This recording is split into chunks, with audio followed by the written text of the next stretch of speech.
তোমরা যারা সৌদি আরবে আসতে চাও, আমি তাদের উদ্দেশ্যে আজকে এই ভিডিওটা করছি। আমার সাথে এক ভাই রয়েছেন বাংলাদেশি, তিনি তার অভিজ্ঞতা তোমাদের সাথে শেয়ার করবেন।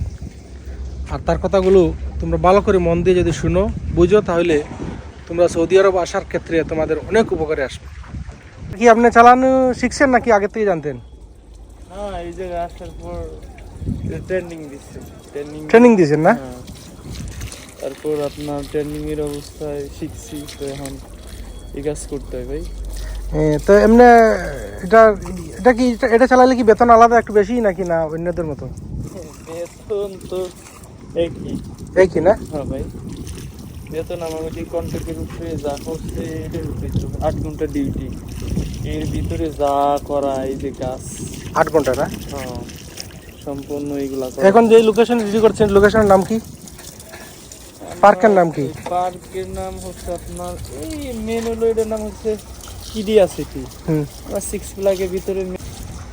আপনারা কতদিন এসে আসছেন এখানে? আপনি এইখানে আপনার 6 মাস রানিং চলতেছে। 6 মাস না? কোন কোম্পানির আন্ডারে আছেন? আলবাওয়ানি। আলবাওয়ানি না? কোম্পানি আলবাওয়ানি তো অনেক বড়। আলবাওয়ানি কোম্পানিতে আছি সবচেয়ে বড়। হ্যাঁ। আচ্ছা, আলবাওয়ানিতে এমনি আপনি আসলেন কত টাকা দিয়ে? আসলাম তো আপনার দেশ থেকে হ্যাঁ, 5.5 লক্ষ। 5.5 লক্ষ দালালের মাধ্যমে আসছেন? দালাল।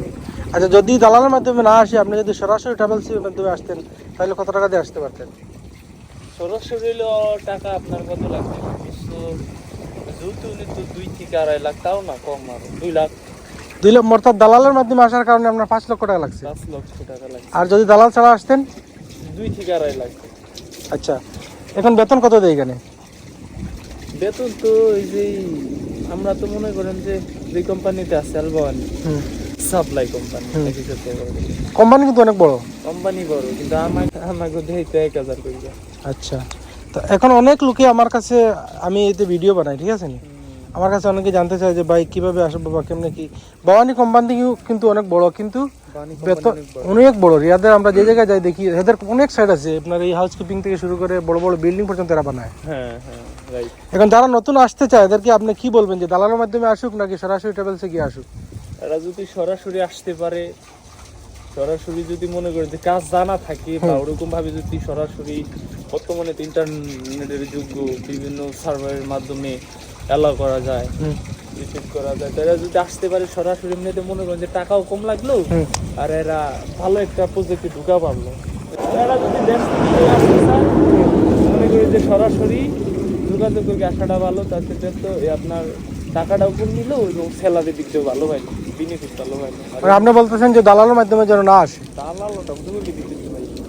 আচ্ছা, যারা বাওয়ানিতে আসতে চায় তাদের উদ্দেশ্যে আপনি কিছু বলেন।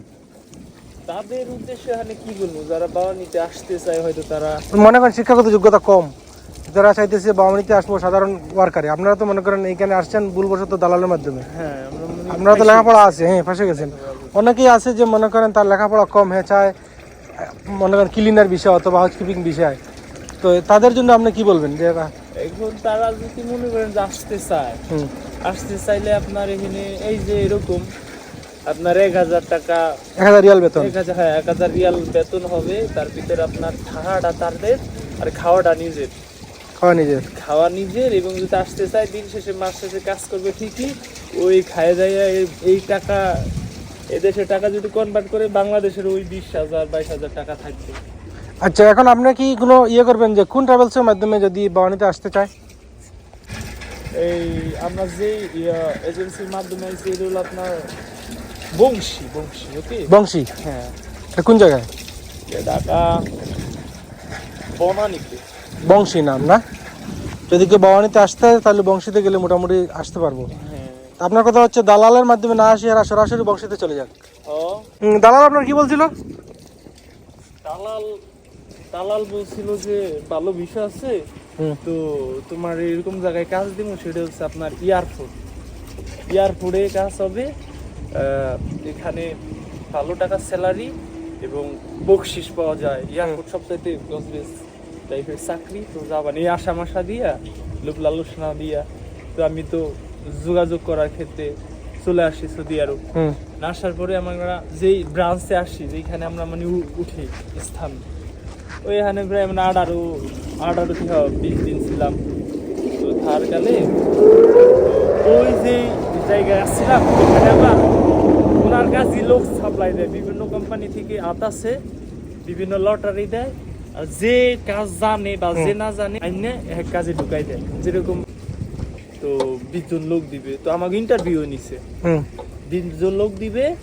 তো কাজ 8 ঘন্টা ডিউটি, সুন্দর কাজ, অফিসে খাওয়া নিজের, ঠা সবকিছু, আর ওভার টাইম আছে, তাতে 2000 টাকা পড়বে। তো এই সিদ্ধান্ত করে আমাকে এখানে নিয়েছে মেন আইসি, যেখানে 1000 টাকা বেতন, চিন্তা কর। 200-300 টাকা খাবার যায়, 700 টাকা থাকে মাসে। তাহলে সোজা কথা, দালালের মাধ্যমে যদি না আসতেন তাহলে আপনার যে যোগ্যতা, এই যোগ্যতা মনে করেন 4000 রিয়াল বেতন পাইতেন। অবশ্যই অন্য জায়গায় যোগ্যতা হইলে যদি ইন্টারভিউ দিয়ে যেতাম, ভালো জায়গায় গেতাম, আমার স্যালারি কমপক্ষে আপনার এই 35-4000 টাকা, মানে 3000 উপরে থাকতো। আপনি লেখাপড়া তো করছেন না? লেখাপড়া করছি কতটুকু লেখাপড়া করছেন? আমি, আই কমপ্লিট করছি। দেখছেন, আগে কমপ্লিট করে দালালের মাধ্যমে আসার কারণে আপনি এখানে মানে হাউসকিপিং এ ঢুকছেন। হাউস কিপিং এর 2 কেজি এখানে অবস্থা পাই। এখন মনে করে যে নতুন মানুষ এদিকেও যাইতে পারি, ওদিকেও যাইতে পারি না, কি করবো, বাধ্য 5-5.5 লক্ষ টাকা নিয়ে আইসি, নেডিয়া সাইডকে কি দেশে যাওয়া ঠিক, চলে যাবো না না, আজকের ভিডিও এ পর্যন্তই। যদি ভিডিও তোমাদের কাছে ভালো লেগে থাকে, যদি মনে করো তোমাদের উপকারে আসে, তাহলে কমেন্টস করতে পারো, চ্যানেলটাকে সাবস্ক্রাইব করতে পারো। সবাই ভালো থাকবে, বুঝে শুনে সৌদি আরবে আসবে। আল্লাহ হাফেজ।